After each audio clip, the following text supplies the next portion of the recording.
Good evening to all of you. Today, we're going to talk about the 8th episode from Surah Hud, titled These Are My Daughters, They Are Purer for You. And when our messengers came to Lot, he was distressed for them and felt powerless to protect them, and he said, "This is a difficult day." Let me first tell you that Prophet Lot is the nephew of Prophet Abraham. He believed with him and migrated with him to where? To the Levant. So God sent him to Sodom. Sodom is a mountain between Jordan and Palestine, so that he could call those people to the oneness of God, like the previous prophets, and forbid them from approaching men instead of women. The truth is, this prophet was deeply saddened by the arrival of the angels to him, because at first he did not know who they were.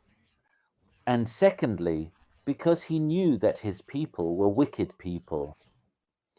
He feared that his people would come and commit the abominable act with these angels. At the same time, he knew he would be completely unable to defend them. Lot said on that day that this was a day of great terror and distress.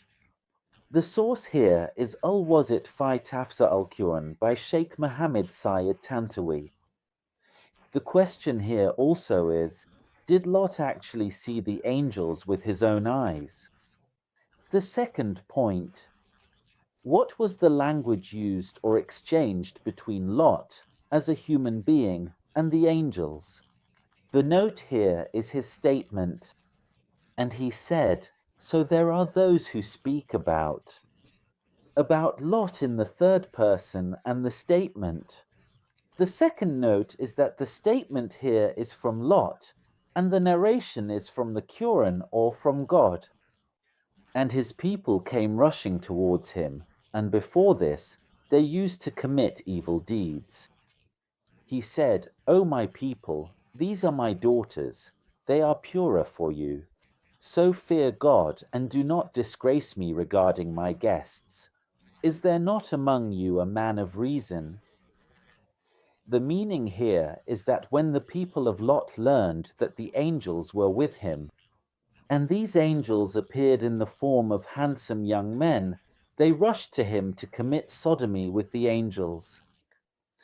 So Lot told them that there are women, there are females, in the town or in the mountain. I mean, that's what some people say, while others disagree.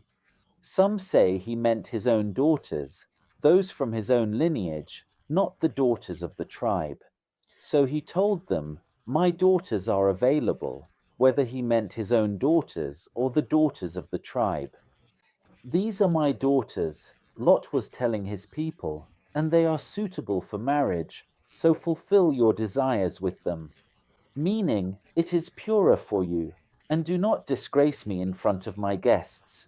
He was asking them, is there not among you a right-minded man who will stand by me and turn you away from them, turn you away from the angels? That is, the ones who appeared in the form of handsome young men. The source is Al-Wazit fi Tafsir al-Quran by Sheikh Mohammed Syed Tantawi. The note here is that some still refer to Lot in the third person. That's one point. The second point is that the statement here is from the Prophet Lot, but the narration is from God. They said, you know well that we have no claim on your daughters, and you know well what we want. The meaning here is that the people of Lot responded to him, saying, you know that we have no desire or inclination for women. You know what we want.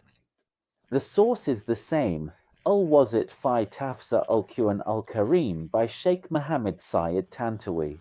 The point of emphasis here is his statement. They said, so here too, there are those who speak about the people of Lot in the third person. That is, in the previous two verses, Lot was mentioned in the third person.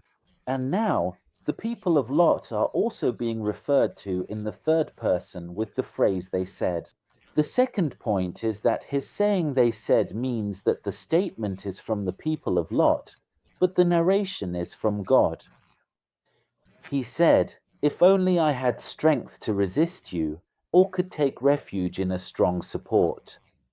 The meaning here is that Lot responded to them, saying, "If only I could find a powerful person, someone with strength, protection, and authority, to shield me from you and your threats against me."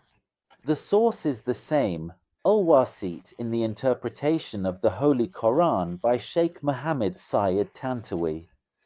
The question here is, why didn't God protect him and his guests from these people?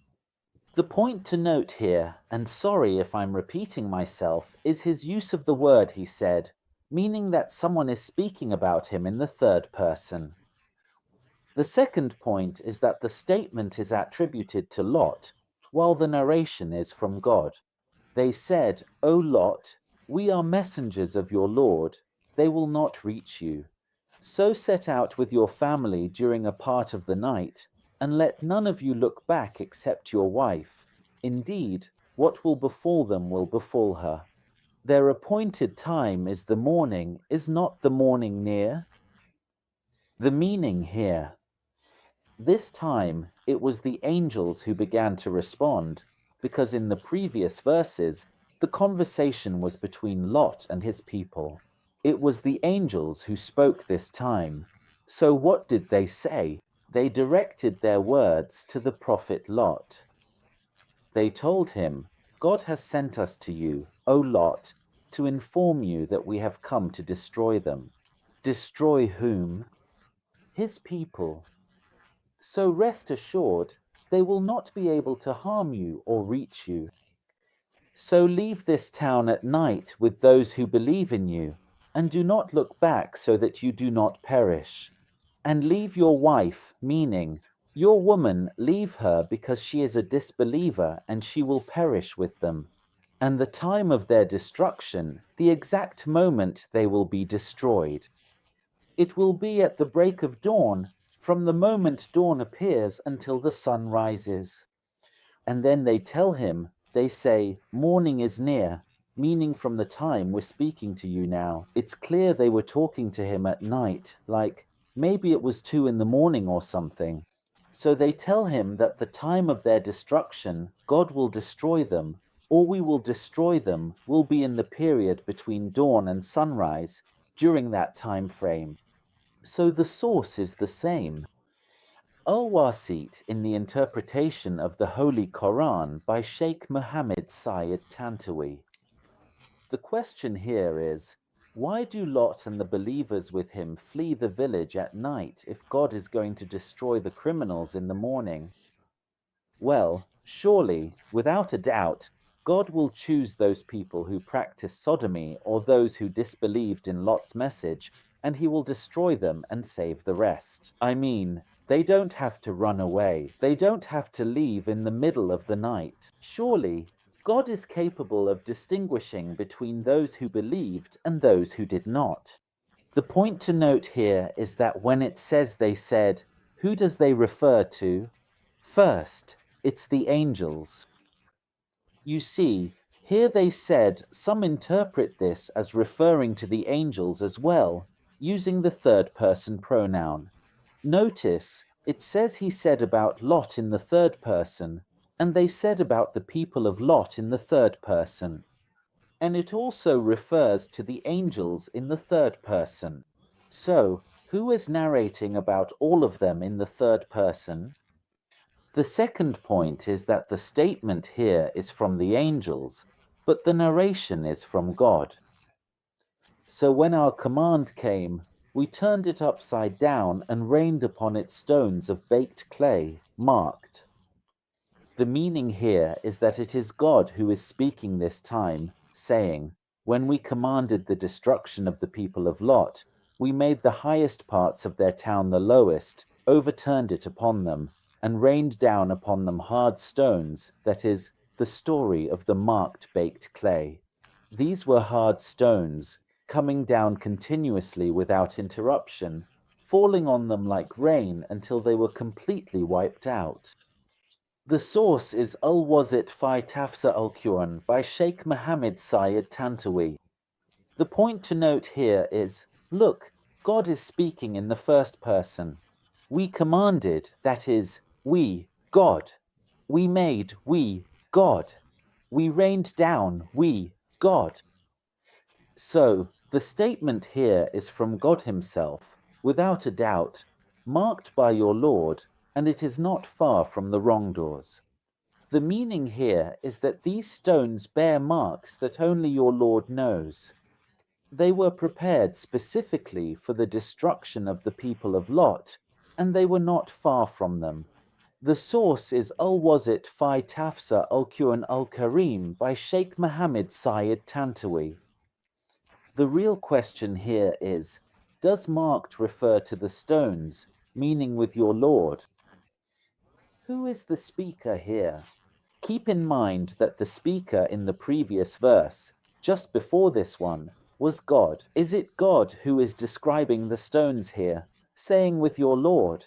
And to whom is he saying it, Lot? So, who is being addressed here by the phrase your Lord? In other words, who is the speaker and who is being addressed? Thank you very much, and I'll see you in the next episode.